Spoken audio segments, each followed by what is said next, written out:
শুকনা মরিচ খান না? শুকনা মরিচ এমনি খাই না, তরকার মধ্যে তো দেই। তরকারির মধ্যে কি দেন? ফাঁকি নাকি ওই যে পুরাটা দেন? না ফাঁকি।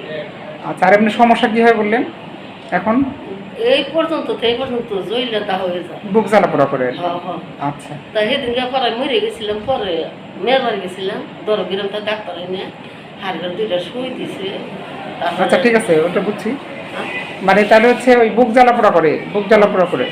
আচ্ছা, শুকনা মরিচ কি প্রতিদিনই খান নাকি? না, তরকার তো আমি বেশি একলা মানুষ রাঁধতে দেই।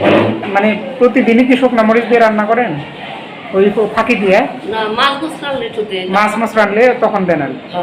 আচ্ছা, আর এই জ্বালা পোড়াটা কি প্রতিদিনই করে?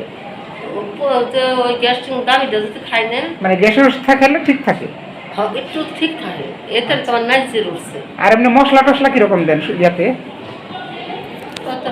তরকারিতে মশলা কিরকম দেন?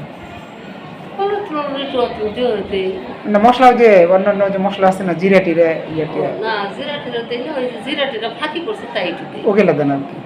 আচ্ছা, আর এই তেল তেল কি বেশি কিরকম, মানে ভাজি টাজি বেশি করে? না, বাজি খাই না, একলা তো, একার জন্য। আচ্ছা, তাহলে আপনার শুকনা মরিচ বাদ দেওয়া লাগবে। শুকনা মরিচ খাওয়া যাবে না, শুকনা মরিচ নিষেধ।